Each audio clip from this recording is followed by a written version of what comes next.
Alhamdulillahi Rabbil Alamin, wal aqibatu lil muttaqin. Asyhadu an la ilaha illallah wahdahu la syarika lah, al malikul haqqul mubin. Wa asyhadu anna Muhammadan abduhu wa rasuluh al mab'uts rahmatan lil alamin. Allahumma shalli ala sayyidina Muhammadin wa ala alihi wa ashabihi wa man tabi'ahum bi ihsanin ila yaumiddin, amma ba'du. Qala Allah Ta'ala, ya ayyuhalladzina amanu taqullaha haqqa tuqatih wa la tamutunna illa wa antum muslimun. Jamaah Masjid Manarul Ilmi kampus ITS yang sangat saya hormati, sebelum saya khutbah, saya ingin menyampaikan ucapan selamat dari mimbar ini, karena pakar-pakar bangunan dari ITS ikut mempercepat aksi kemanusiaan pada Mushola Pondok Pesantren Al-Khazini yang baru saja kita ikuti beritanya secara terus-menerus. Mudah-mudahan seluruh pengabdian masyarakat ITS ini diterima oleh Allah Subhanahu wa taala. Hadirin sekalian, dalam khutbah 10 sampai 15 menit ke depan saya akan mengambil kisah Rasulullah dari Sirah Nabawiyah Ibnu Hisham. Yang kedua dari kitab Muhammadur Rasulullah walladzina ma'ahu wazbatul Uhud karya Abdul Hamid Jaudah As-Sahar. Jamaah sekalian, setelah wafatnya Khadijah, istri Rasulullah yang membiayai seluruh perjalanan dakwah beliau, juga setelah wafatnya Abu Thalib, paman beliau, non muslim, tapi begitu setianya kepada Rasulullah SAW, meninggal dunia kedua-duanya, maka perlakuan orang kepada Nabi Muhammad menjadi semakin menyakitkan. Maka Rasulullah memutuskan harus hijrah. Bukan takut mati, bukan. Menghindar sebentar untuk menyusun perjuangan yang lebih lama. Rasulullah memilih kemana ini harus hijrah. Akhirnya dipilih ke Taif. Mengapa memilih ke Taif? Karena perjalanannya lebih dekat. Dan yang kedua, di Taif itu ada wanita yang terkenal, Halimah, yang menyusui Rasulullah SAW itu. Dengan harapan kalau nanti sampai ke kota Taif, orang sudah tahu siapa Muhammad, sehingga tidak memperlakukan sekejam orang di Makkah. Tapi perhitungan Rasulullah itu ternyata meleset. Di sana tidak disambut hadroh, tidak disambut sholawat, tapi justru lemparan batu dari anak-anak kecil sampai orang-orang dewasa. Nabi manusia biasa, bukan kebal lemparan batu. Ya berdarah. Ketika disiram larutan garam di muka Rasulullah, ya mata beliau perih juga. Malaikat yang tidak terima, ya Rasulullah, izinkan saya untuk mengangkat gunung itu dan saya tamparkan ke mereka, muka mereka itu. Tapi kata Rasulullah, jangan. Mereka bukan memusuhi saya, hanya mereka tidak mengerti apa visi misi saya. Jangan dihancurkan. Saya ini diutus bukan untuk hancur-hancuran begitu. Yang kedua, Jibril, kamu harus yakin kalau kamu hancurkan hari ini, itu berarti memutus, tidak ada generasi lagi setelah itu. Padahal saya yakin nanti anak cucu mereka itu sebagian besar adalah mengikuti agama saya. Pada saat darah bercucuran itu, Rasulullah berdoa yang terkenal dengan doa Taif. Panjang doanya, tapi doanya itu bersifat doa afirmatif.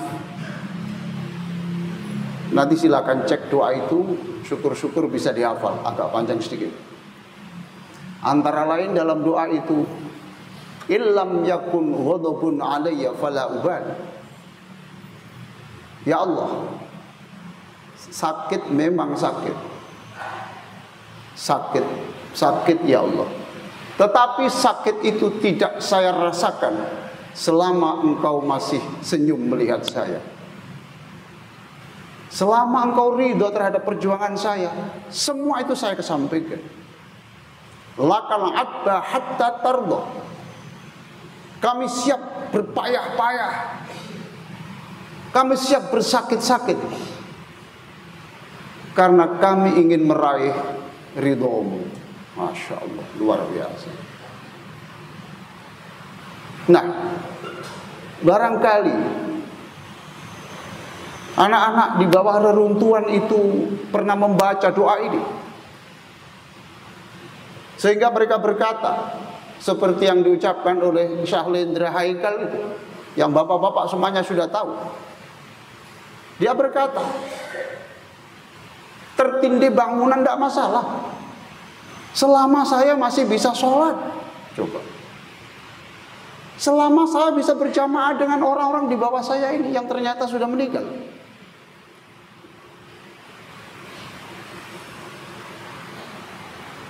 Tiga hari tidak minum, tidak makan. Ada air di sebelahnya, dia tidak mau minum. Mengapa? Itu bukan hak saya. Coba.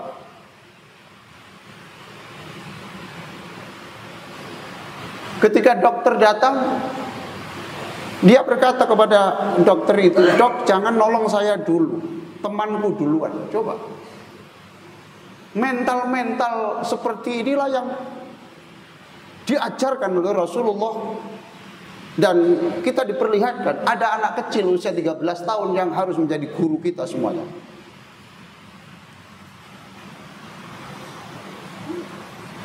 Itu di Taif. Sekarang di Perang Uhud. Pada waktu di Taif itu hadirin jamaah Masjid Manarul Ilm ITS yang sangat saya muliakan, ada darah yang mengalir di kaki Rasulullah. Rasulullah cepat-cepat mengusap darah itu. Mengapa? Rasulullah mengatakan, kalau sampai darah ini menetes ke tanah, habis mereka ini. Supaya mereka tidak disiksa Allah, maka darah harus segera saya usap supaya tidak menetes ke tanah. Allahumma sholli ala Muhammad. Pada waktu perang Uhud, bibir Nabi robek, gigi geraham Nabi patah, lalu topi baja di kepala kena sabetan pedang menusuk kening Rasulullah sehingga darah ini mancur. Seluruh sahabat berusaha untuk mengambil kepingan yang menancap di kening ini, tapi tidak berhasil. Yang berhasil satu sahabat saja, namanya Abu Ubaidah ibnul Jarrah.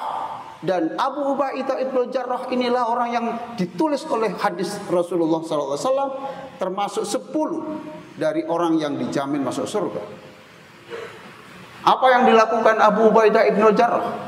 Tidak mengambil dengan tangannya, tapi dengan giginya. Ketika ditarik dengan giginya ada suara krek. Ternyata itu bisa terambil, tapi gigi Abu Ubaidah ibnul Jarrah patah, ikut tercabut semua. Saat itu sama dengan di Taif. Ada darah yang mengalir tapi Rasulullah cepat-cepat mengusap. Mengapa? Kalau darah sampai menetes ke tanah, maka siksa Allah akan ditumpahkan kepada mereka. Hadirin yang sangat saya muliakan, Nabi itu manusia biasa seperti kita. Di dalam Al-Quran surah Al-Kahfi 110, Qul innama ana basyarum mithlukum yuha ilayya. Katakan, aku ini adalah manusia biasa seperti kamu, cuma saya dapat wahyu. Tapi mentalnya yang luar biasa. Disebut oleh Allah di dalam surah Al-Qalam, wa innaka la'ala khuluqin azim. Sungguh Muhammad, akhlakmu itu luar biasa. Jamaah sekalian, badan kita bisa biasa saja, tetapi mental kita tidak boleh mental yang biasa. Mental kita harus luar biasa seperti mental Rasulullah. Ya sabar, ya tegar, tidak cengeng dalam menghadapi apapun tantangan. Aqulu qouli hadza wa astaghfirullah li wa lakum wastaghfiruhu innahu huwal ghafurur rahim. Alhamdulillahi haqqa hamdihi wa astaziduhu min fadlihi wa karamihi. Asyhadu an la ilaha illallah wahdahu la syarika lah wa asyhadu anna Muhammadan abduhu wa rasuluhu la nabiyya ba'dah. Allahumma shalli ala sayyidina Muhammadin wa ala alihi wa sahbihi wa mawalah, amma ba'du. Ibadallah, ya ibadallah, ittaqullah. Qala Allah Ta'ala, ya ayyuhalladzina amanu ittaqullaha wa kunu ma'as shadiqin. Inna Allah wa malaikatahu yusalluna 'alan nabi, ya ayyuhalladzina amanu sallu 'alaihi wa sallimu taslima. Allahumma shalli 'ala sayyidina Muhammadin wa 'ala alihi wa sahbihi ajma'in. Allahumma ighfir lil muslimina wal muslimat wal mu'minina wal mu'minat al ahya'i minhum wal amwat. Allahumma inna nas'aluka fi'lal khairat. Wahai Allah, kami semuanya mohon diberikan kekuatan untuk menjalankan yang baik-baik, wa tarkal munkarat, dan meninggalkan yang tidak baik. Wa hubbal masakin, jadikan kami orang-orang yang selalu dekat cinta kepada orang-orang miskin. Wa idza aradta fitnatan fi qaumin fatawaffana ghairu maftunin. Jika ada orang-orang yang diberi umur panjang lalu menjadi orang-orang yang rusak, wafatkan kami sebelum kami rusak seperti mereka. Allahumma inna nas'aluka hubbaka wa hubba man yuhibbuk. Kami mohon kepadamu ya Allah, tanamkan rasa cinta kepadamu dan cinta kepada orang yang mencintai. Wa hubba amalin yuqarribuna ila hubbik, dan cinta melakukan sesuatu yang mendekatkan kami untuk meraih cintamu. Rabbana atina fid dunya hasanah wa fil akhirati hasanah wa qina adzaban nar. Ibadallah, innallaha ya'muru bil 'adli wal ihsan wa ita'i dzil qurba wa yanha 'anil fakhsya'i wal munkari wal baghi ya'idukum la'allakum tadhakkarun. Wadhkurullahal 'azima yadhkurukum washkuruhu 'ala ni'amihi yazidkum wa la dzikrullahi akbar wallahu ya'lamu ma tasna'un.